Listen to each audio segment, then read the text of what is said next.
Nous sommes en pleine saison des pluies, une période éprouvante pour de nombreuses familles en raison des pertes en vie humaine et des dégâts matériels considérables relatifs aux inondations et éboulements, surtout dans les zones à risque. Une question taraude chaque année les esprits, à savoir s'il faut attendre le départ volontaire des habitants des zones à risque ou non. Et puis Israël a un nouveau Premier ministre, Naftali Bennett, qui succède à Benjamin Netanyahou. Bonsoir et bienvenue dans le journal. Après 9 mois de dur labeur, les élèves en classe d'examen affrontent les examens de fin d'année. Pour les candidats au BEPC, les épreuves écrites démarrent demain, lundi 15, c'est-à-dire lundi 14 juin plutôt. Depuis quelques jours déjà, ils sont partagés entre stress et révision. Chacun a sa méthode pour réviser ses cours, réviser en groupe, seul, tard dans la nuit ou seulement dans la journée. Anicette Conan s'est rendue dans la commune de Koumassi et de Cocody où elle a immortalisé ces moments de révision des apprenants. Il est 20 h dans cet établissement scolaire dans la commune de Koumassi. Ces élèves, tous en classe de 3e, se réunissent ici après des cours du jour pour des révisions avant les examens du brevet d'études du premier cycle BEPC. Durant 3 heures, ils reprennent les exercices déjà vus pour mieux comprendre les cours. Avant de venir étudier, j'apprends mes leçons à la maison. Quand j'arrive à la maison, je cherche à refaire. Si je ne comprends pas, je m'approche à mon grand frère et il m'explique et puis il fait. Les matières que je sais que je vais bien travailler sont la physique, il y a anglais et puis il y a maths. Souvent quand je ne comprends pas, je vais à la maison pour mes exercices. Ori est professeur des sciences de la vie et de la terre. Il ne manque pas de leur accorder ces soirées. Il n'oublie jamais de les inviter au travail et à tourner le dos à la tricherie. Ça se passe très bien. Voilà, voici les élèves même qui sont là. Voici un peu un exercice qu'on a mis au tableau. Voilà, donc on va chercher à évoluer, travailler en harmonie avec eux. Vraiment, on les prépare mentalement, ça, il y a ça d'abord. Et puis, on les galvanise en leur disant de vraiment toujours se mettre à bosser. Et puis, bon, on les amène à se donner au travail, en tout cas. Parce que l'année passée, on a vu un peu les cas de fraude voilà, qui ont été pas jolis pour l'État de Côte d'Ivoire. Les cours du soir en prélude aux examens de fin d'année se déroulent dans plusieurs écoles de la commune de Koumassi. Comme ici, le groupe scolaire LAC, Jacques Lawson, élève en classe de 3e, redoute les mathématiques. Avant l'examen, il dit multiplier les exercices pour s'en sortir. C'est vrai que ce n'est pas facile, mais on y met toute notre volonté pour pouvoir apprendre et donner le meilleur de nous-mêmes. Les matières souvent qui me fatiguent, ce sont les maths. Je fais beaucoup d'exercices pour pouvoir remédier à cela. À l'approche des examens, la concentration est au rendez-vous chez les élèves.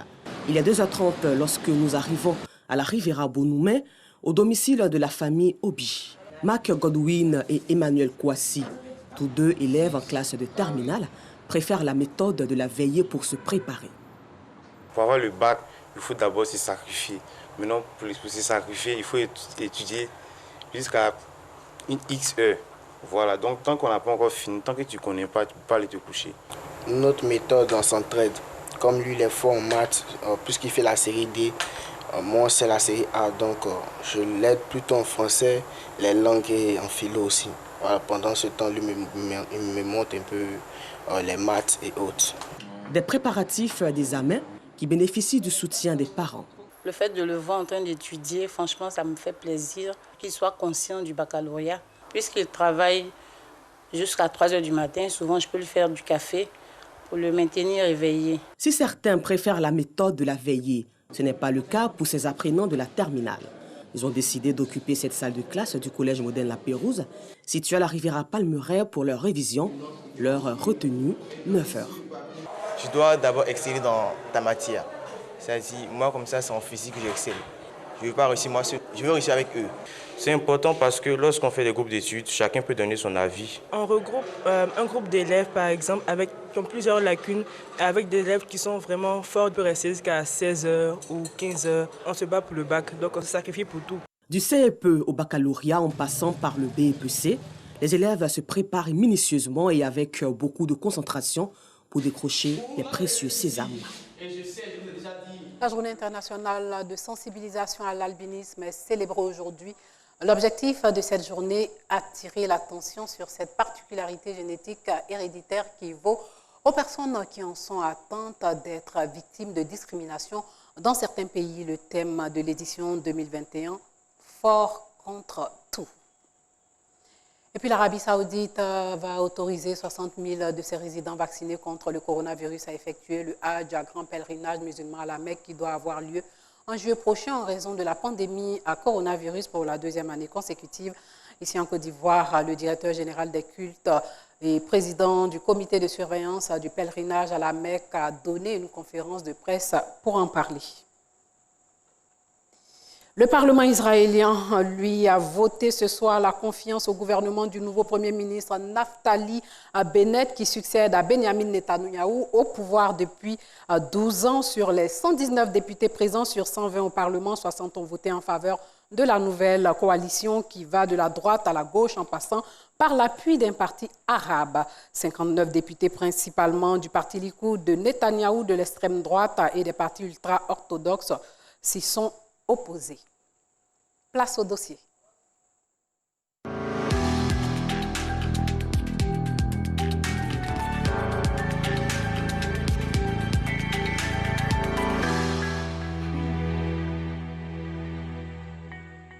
C'est la saison des pluies. Et pendant cette saison, les fortes pluies coûtent la vie chaque année à de nombreuses personnes et occasionnent des dégâts matériels considérables. Et les populations vivant sur les sites à risque sont les plus touchées, bien que les messages de sensibilisation se multiplient. Tenez, dans la nuit du vendredi 4 au samedi 5 juin dernier, 3 personnes ont trouvé la mort dans un éboulement à Bonikro, une zone à risque de la commune de Yopougon. La Sodexam a pourtant annoncé de fortes pluies. Le dossier de l'A2 produit par Georgette Ido se penche sur la question du départ volontaire des personnes qui vivent dans les zones à risque. Yopougon Bonikro. Ici, la famille Doumbia est encore sous le choc. Après le passage de la forte pluie qui s'est abattue sur la ville d'Abidjan dans la nuit du vendredi 4 au samedi 5 juin 2021. Cette pluie a occasionné la mort de 3 personnes, un couple et leur fillette de 2 ans. La douleur et la tristesse peuvent encore se lire sur les visages. Yacouba Doumbia, membre de la famille, revient sur les circonstances du drame. Dans la nuit du vendredi, samedi, on était couchés. Il y a eu éboulement. C'est venu tomber ici, maison de mon oncle, avec sa femme, leur fille de 2 ans. C'est ça, le brique est tombé ici, avec une saleté. Yacouba dit être conscient du danger qui le guette, ainsi que sa famille en cette saison de pluie. Occasion pour lui d'appeler à l'aide.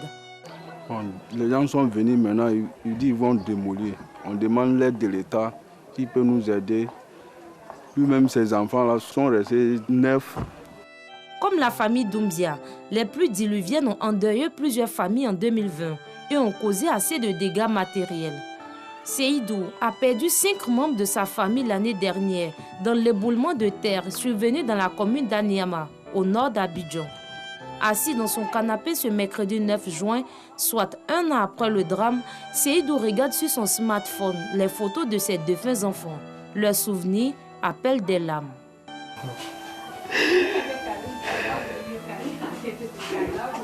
Les mots me manquent vraiment.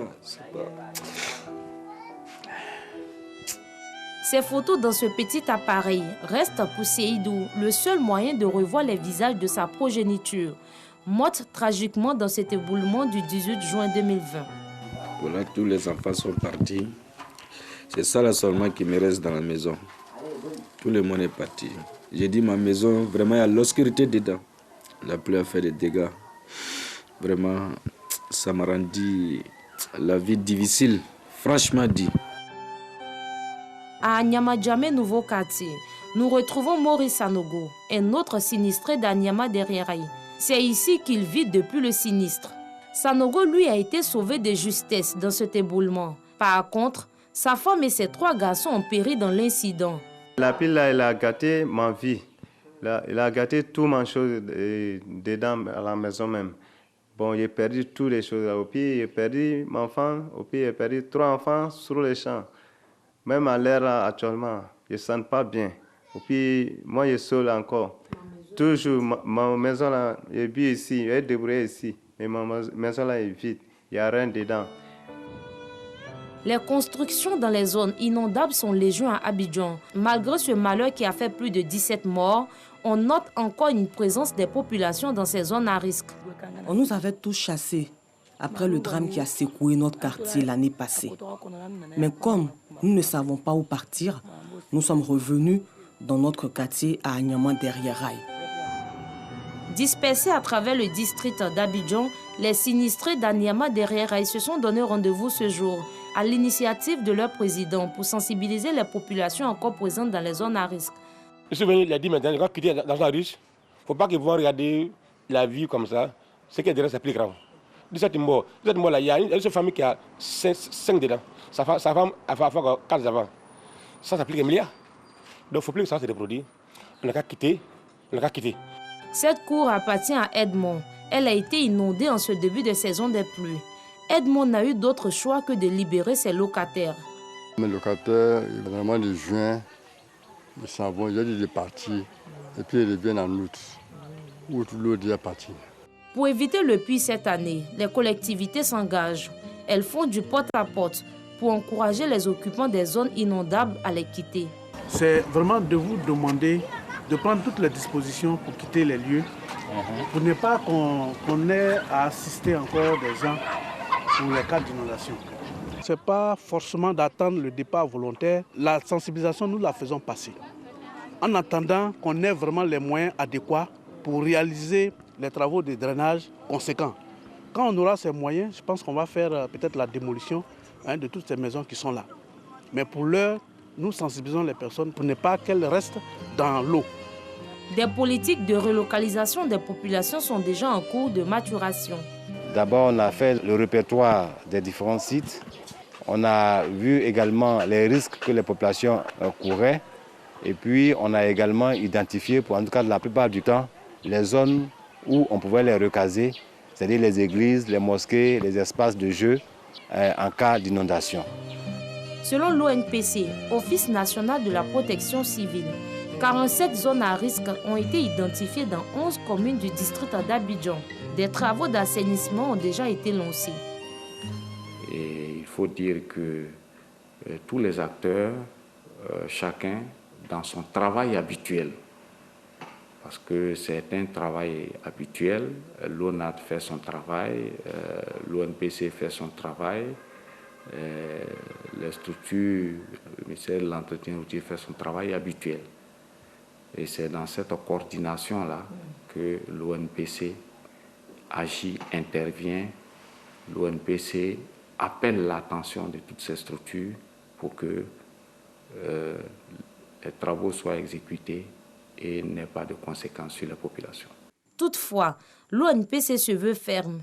Les populations dans les zones inondables doivent anticiper leur départ avant une phase de répression. Nous avions l'obligation de préserver les vies et les biens. Et quand cela s'impose, nous n'hésitons pas. D'ailleurs, lors des visites qui se sont déroulées, nous avions des habitations à détruire, nous avions des installations à détruire et nous allons les détruire parce que les ministères concernés ont reçu des instructions de les détruire. La ville d'Abidjan a enregistré plus d'une vingtaine de morts dues aux inondations en 2020. Un bilan qui en appelle à la vigilance de tous. Voilà, c'est tout pour ce soir. Portez-vous bien.